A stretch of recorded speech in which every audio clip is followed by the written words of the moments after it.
Miss Kraft is Daft.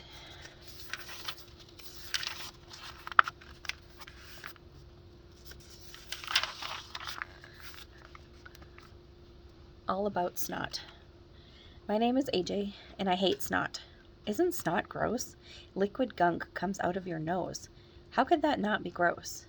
Last week, my teacher, Mr. Granite, who is from another planet, came to school sneezing, wheezing, and coughing. His nose was red. He looked terrible. "Are you sick, Mr. Granite?" asked this crybaby girl named Emily. "My head is all stuffed up," said Mr. Granite, and then he blew his nose into a tissue. Well, he didn't really blow his nose into the tissue. If he did that, he wouldn't have a nose anymore. He blew the snot from his nose into the tissue. Then he threw the tissue in the garbage can. Ew, I thought I was going to throw up. That's the most disgusting. That's almost as disgusting as blowing the snot straight into the garbage can. Warning, this chapter is inappropriate for children and grown-ups. "Excuse me," Mr. Granite said. "I need to go to get more tissues." While Mr. Granite was out of the room, the class had a very interesting discussion. "If your head is all stuffed up," asked Alexa, this girl who rides skateboard all the time, "I guess that means that your head is full of snot." "No, it's not," I said. "Get it? No, it's snot." Nobody laughed at my joke, so I pretended that I never made it. If you ever tell a joke and nobody laughs, just pretend that you never made the joke and keep talking. That's the first rule of being a kid. A head can't be full of snot," I explained, "because if it's full of snot, there would be no room for your brain." "That wouldn't be a problem with you," said Andrea, this annoying girl with curly brown hair, "because you don't have a brain."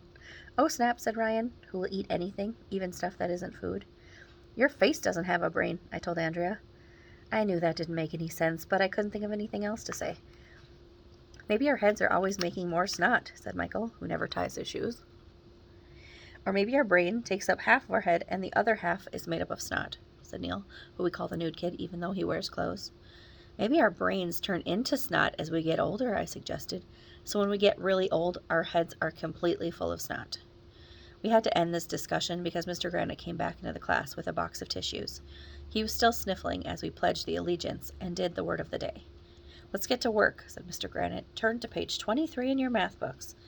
"Ugh, I hate math. I'll do anything to get out of math." Mr. Granite made a big honking noise with his nose. "Maybe you should go home, Mr. Granite," I suggested. "You'll feel a lot better.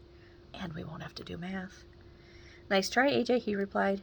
"Page 23 is my favorite math lesson, but every time I try to work on it with you kids, we get called to an assembly." "Well, I checked and there's no assembly today. I'm not going to let a little cold stop me from—" He didn't get the chance to finish his sentence because an announcement came over the loudspeaker. "All classes, please report to the all-purpose room for a surprise assembly."